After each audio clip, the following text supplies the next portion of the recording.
হেলমেটের কাঁচটা তোলা, চোখে সানগ্লাস। ভর দুপুরের এই চমৎকার নীলাকাশটার দিকে তাকালে মনটা এমনিতেই ভালো হয়ে যায়, তাই না? আজ এক্সপ্রেসওয়েটা একদম ফাঁকা। ঢাকা মাওয়া মহাসড়কের এই মসৃণ পিচঢালা পথ ধরে যখন বাইকটা এগিয়ে চলেছে, তখন মনে হচ্ছে আমি যেন সরাসরি আকাশের বুকে গিয়ে মিশে যাব।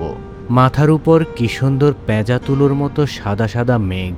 অদ্ভুত ব্যাপার হলো, মেঘগুলো স্থির নেই। বাতাসের টানে তারা যেন ডানাহীন পাখির মতো আকাশে উড়ে বেড়াচ্ছে। এক একটা মেঘের প্রকৃতি এক এক রকম। দেখতে দেখতে মনে হচ্ছিল প্রকৃতি যেন ক্যানভাসে সাদা রং ছিটিয়ে দিয়েছে। কিন্তু জানেন তো, প্রকৃতি যেমন সুন্দর, ঠিক তেমনি এর আড়ালে লুকিয়ে থাকে গভীর কিছু রহস্য। আমরা ভাবি অলৌকিক বা রহস্যময় ঘটনা শুধু অমাবস্যার ঘুটঘুটে অন্ধকার রাতেই ঘটে, কিন্তু না। তপ্ত দুপুরে এই নীলাকাশের নিচে ভর দুপুরেও এমন কিছু ঘটতে পারে যা আপনার চেনা বাস্তবতাকে এক নিমিষেই উলটপালট করে দিতে পারে। আজ আপনাদের এই চমৎকার দুপুরের নীলাকাশের নিচে ঘটে যাওয়া আমার জীবনের সবচেয়ে অদ্ভুত আর রহস্যময় গল্প শোনাবো। গল্পটা এমন একজনের যে এই মেঘের মতোই আমার জীবনে এসেছিল আর মেঘের মতোই উড়ে চলে গেছে। ঘটনাটা বেশ কয়েক বছর আগের। ঠিক এই রকম একটা চৈত্র মাসের ভর দুপুর, কড়া রোদ, কিন্তু বাতাসটা ছিল ভীষণ ঠান্ডা। আমি আমার এই বাইকটা নিয়েই একটা দূরপাল্লার ট্যুরে যাচ্ছিলাম। এক্সপ্রেসওয়েটা আজকের মতোই একদম ফাঁকা ছিল।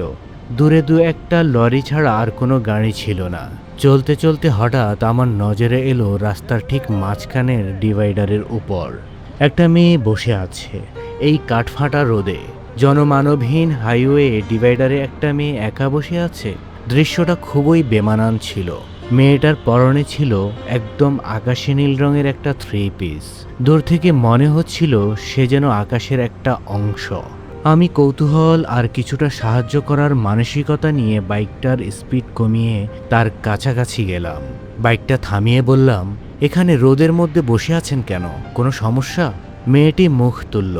তার মুখে কোনো ক্লান্তির ছাপ ছিল না, বরং এক ধরনের অলৌকিক প্রশান্তি ছিল। সে আমার দিকে তাকিয়ে মিষ্টি করে হাসল। সেই হাসিটা এতটাই মায়াবী ছিল যে আমি কয়েক সেকেন্ডের জন্য স্তব্ধ হয়ে গেলাম।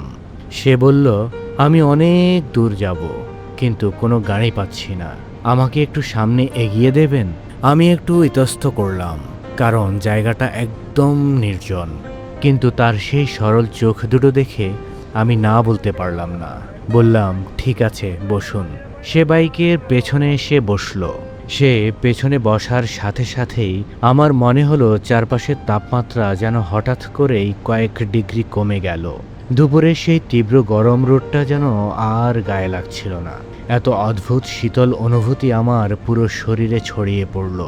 আমি বাইক স্টার্ট দিলাম, স্পিড বাড়াচ্ছি, কিন্তু আশ্চর্যের বিষয় হলো পেছনে কেউ বসে থাকলে বাইকের যে একটা ব্যালেন্স বা ওজনের পরিবর্তন হয়, আমি সেটা বিন্দুমাত্র অনুভব করতে পারছিলাম না। মনে হচ্ছিল পেছনের সিটটা একদম হালকা, যেন কোনো তুলোর বস্তা বসে আছে। লুকিং গ্লাসে তাকালাম। মেয়েটি অদ্ভুত মুগ্ধতা নিয়ে আকাশের দিকে তাকিয়ে আছে। সে হাত বাড়িয়ে উপরের দিকে আঙ্গুল দিয়ে দেখালো, দেখুন আকাশের মেঘগুলো কেমন পাখির মতো উড়ে যাচ্ছে। মানুষ কেন মাটির খাঁচায় বন্দি থাকে বলুন তো? মেঘের মতো মুক্ত হাওয়াটাই তো আসল জীবন। তার কথাগুলো সাধারণ শোনালো, কিন্তু বাচনভঙ্গি ছিল ভীষণ গভীর। আমি বললাম, আপনার বাড়ি কোথায়? এই রোদে একা কেন বের হলেন? সে হালকা হেসে বলল, আমার বাড়ি ওই মেঘের ওপারে, যেখানে রোদ চড়া হলে বৃষ্টি নেমে আসে আর বৃষ্টি শেষে নীলাকাশ হাসে। আমি ভাবলাম মেয়েটি হয়তো কবি মনের, রসিকতা করছে। আমি আর কথা না বাড়িয়ে বাইকের গতি আরও বাড়িয়ে দিলাম। এক্সপ্রেসওয়ের চারপাশের গাছপালাগুলো পেছনের দিকে ছুটে যাচ্ছিল। আমরা প্রায় 15 থেকে 20 কিলোমিটার পথ চলে এসেছি। সামনে একটা বড় রেল ওভারব্রিজ। ব্রিজটার উপর ওঠার পর হঠাৎ করে আমার মনে হলো চারপাশটা কেমন একটু কুয়াশাচ্ছন্ন হয়ে উঠছে। যদিও সেটা ছিল চৈত্র মাসের ভর দুপুর। আকাশের সূর্যটা মেঘের আড়ালে ঢাকা পড়ে গেল। মেয়েটি আমার কাঁধে হাত না রেখেই ফিসফিস করে বলল, আমার গন্তব্য চলে এসেছে, আপনি বাইকটা থামান। আমি ব্রিজের উপর বাইকটা থামানোর জন্য বাম পাশে চাপলাম। স্পিড একদম কমিয়ে যখন বাইকটা সম্পূর্ণ থামালাম, তখন ব্রিজের উপর প্রচণ্ড বাতাস বইছিল। আমি হেলমেটটা খুলে পেছনের দিকে তাকালাম তাকে নামার সুযোগ করে দিতে, কিন্তু পেছনের সিটে কেউ নেই।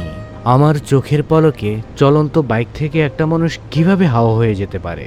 আমি ব্রিজের চারপাশে তাকালাম, নিচে তাকালাম, কোথাও নেই। শুধু ব্রিজের রেলিংয়ের উপর পড়ে আছে একটা বুনো সাদা ফুল, যা একটু আগেও সেখানে ছিল না। আমি হতভম্ব হয়ে আকাশের দিকে তাকালাম। ঠিক সেই মুহূর্তে ব্রিজের ঠিক উপরে একটা বিশাল সাদা মেঘ উড়ে যাচ্ছিল। আর অদ্ভুত ব্যাপার কি জানেন? সেই মেঘটার অভয় হুবহু একটা মানুষের মতো ছিল, যার হাত দুটো আকাশের দিকে ছড়ানো। মনে হচ্ছিল কেউ একজন মুক্ত বাতাসে ডানা মেলে উড়ে যাচ্ছে। আমি সেদিন স্তব্ধ হয়ে অনেকক্ষণ ব্রিজের উপর দাঁড়িয়েছিলাম। যুক্তিবাদী মন অনেক কিছু ভাবার চেষ্টা করেছে। হয়তো ওটা আমার মনের ভুল ছিল, হয়তো তীব্র রোদে ওটা কোনো হ্যালুসিনেশন ছিল, কিন্তু আমার বাইকের পেছনের সিটে যে শীতল স্পর্শটা আমি পেয়েছিলাম তা তো মিথ্যে ছিল না। সেই বুনো সাদা ফুলটা তো কাল্পনিক ছিল না। আজও যখন আমি এই ভরদুপুরে ফাঁকা এক্সপ্রেসওয়ে ধরে রাইড করি, যখন মাথার উপর এই রকম চমৎকার নীলাকাশ আর ডানা মেলে উড়ে যাওয়া সাদা মেঘ দেখি, আমার সেই মেয়েটির কথা মনে পড়ে।